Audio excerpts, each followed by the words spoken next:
नमस्ते दोस्तों, जय श्री राम। मैं हिंदू धवल लेकर आ गया हूँ आपके लिए एक बहुत ही तगड़ी कहानी तो क्या है, मैं जब खुर्रा मालिश कर रहा था तब मेरे अंदर ये ख्याल आया कि ऐसा क्या था जो हमारे जो घोड़े हैं वो इतने पुराने ज़माने से लेकर अभी तक इतने वर्चस्व में है। मतलब सबसे तगड़ा पेट है, सबसे पावरफुल पेट जो है हमारा घोड़े कहलाते हैं।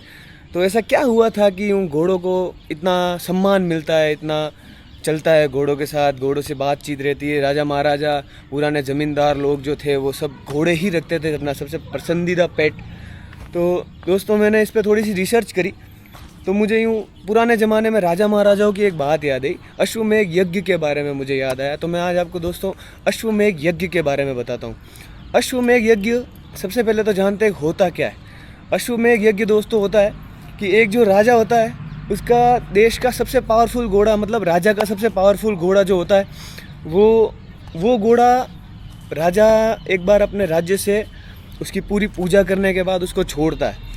वो घोड़ा जिस राज्य में जाएगा उस राज्य में या तो उस राज्य के राजा को अपनी हार स्वीकार करनी पड़ेगी और जिस राज्य का घोड़ा है उससे उसके साथ मिलना होगा, उससे संधि करनी पड़ेगी या उसके अधीन होना पड़ेगा, या फिर वो युद्ध कर सकता है और उस राजा से यूँ जीत सकता है तो वो उससे युद्ध करेगा।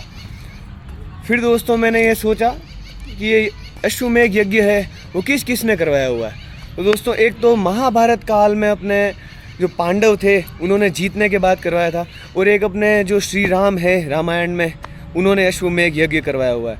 तो दोस्तों मैं आपको महाभारत काल की बात बताता हूँ। महाभारत काल में जब पांडव जीत गए थे, सारा महाभारत का पूरा युद्ध हो गया था, उसके बाद जो महाभारत में हमारे 5 पांडव थे उनकी जीत मतलब यूँ लोगों में साबित नहीं हो, वो यूँ बोल रहे थे कि इसका प्रमाण क्या है, आप जो जीते हो इसका प्रमाण क्या है।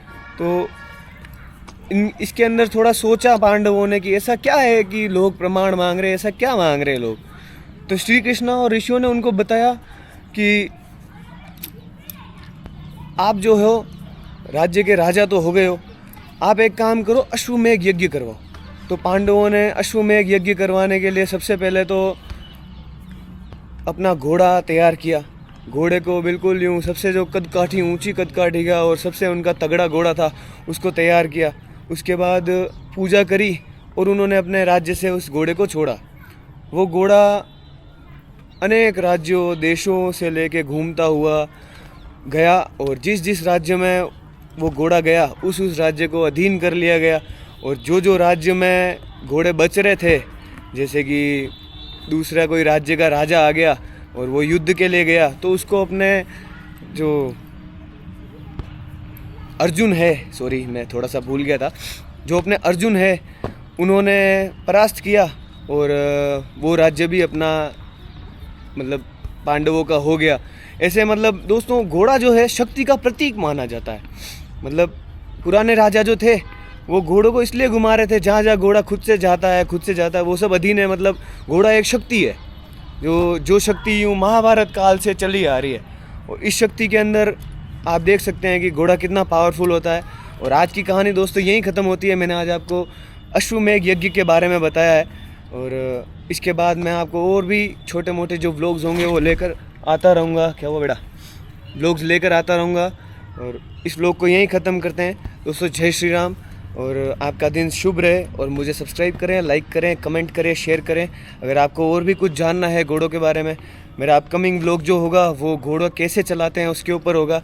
और मिलते हैं दोस्तों। जय श्री राम।